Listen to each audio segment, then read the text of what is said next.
বেশ কিছুদিন আগে একটা বই পড়তে পড়তে এই রেসিপিটা পাই, চিকেন মখমলি ভাপা। তো রেসিপিটা আমার এত ভালো লেগেছিল, তো সেদিন হঠাৎ করে আমি আমার হাজব্যান্ডকে বললাম, দেখো বই পড়ে এই রেসিপিটা পেলাম, চলো ঝটপট বানিয়ে ফেলি।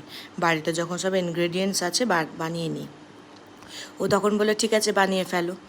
তো কী করেছিলাম, ফ্রাইং প্যানের মধ্যে শুকনোভাবে আমি কিছুটা কাসৌরি মেথি রোস্ট করে নিয়েছিলাম। দেখবে পুড়ে না যায় কাসৌরি মেথিটা, বেশ ভালো পরিমাণে কাসৌরি মেথিটাকে আমি রোস্ট করে নিয়েছিলাম। তারপরে মিক্সার গ্রাইন্ডিং জারের মধ্যে আমি একটু বেশি পরিমাণে রসুন, অল্প পরিমাণে আদা, কাঁচা লঙ্কা, পোস্ত, চারুমগজ, কাজু, বেশ খানিকটা পরিমাণে দই আর দুধের গুঁড়ো, মিল্ক পাউডার আমি দিয়েছিলাম বেশ ভালো পরিমাণে। তো তারপরে যেই ভালো করে আর দেখতে হবে যে এই যে পেস্টটা যেটা রেডি হচ্ছে এটা যেন একদম মিহি করে হয়, কোনো রকম কোনো দানা যেন না থাকে, একদম স্মুথ পেস্ট হবে। তারপরে আমি ওই বোনলেস চিকেন নিয়েছিলাম আমি 250 গ্রাম মতন।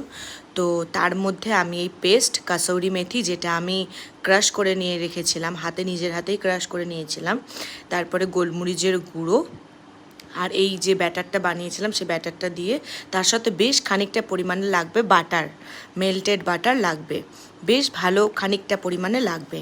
তো ভালো করে যখন এটাকে ম্যারিনেট করছিলাম, আমি ম্যারিনেট করার সময় এত সুন্দর একটা স্মেল আসছিল, কসৌরি মেথি, দই, তার সঙ্গে বাটার যখন মিশেছিল, তোমরা যারা বাড়িতে বানাবে দেখবে অদ্ভুত সুন্দর একটা স্মেল আসছিল। তারপরে একটা এখানে ম্যান্ডেটারি ব্যাপার হলো যে এই চিকেনটা ম্যারিনেট করে মিনিমাম 2 ঘন্টা ফ্রিজের মধ্যে তোমাকে রাখতেই হবে। তো 2 ঘন্টা বাদে, আমি 3 ঘন্টা করে রেখেছিলাম ম্যারিনেটটা, 3 ঘন্টা বাদে আমি বার করে একটা টিফিন কারির মধ্যে চিকেনগুলোকে দিয়ে তার উপরে কিছুটা কাঁচা লঙ্কা, শুকনো লঙ্কা দিয়ে, কারণ ভাপা মানে কাঁচা লঙ্কাটা খুব ভালো যায়। তো যেহেতু বেশ অনেকটা পরিমাণে দই দেওয়া ছিল, আমি অল্প একটু চিনি দিয়েছিলাম সামান্য পরিমাণে। তারপরে এই যে কাঁচা লঙ্কা, শুকনো লঙ্কাকে সুন্দর করে সাজিয়ে দিয়ে জলের মধ্যে কড়াইতে জল দিয়ে আমি টিফিন কারিটাকে ঢাকা দিয়ে বসিয়ে দিয়েছিলাম, প্রায় 45 মিনিটসের মতন বসিয়েছিলাম একদম লো ফ্লেমে। এই যে রেডি হয়ে গেছে আমার চিকেন মখমলি ভাপা। রেসিপিটা কেমন লাগলো অবশ্যই জানিও।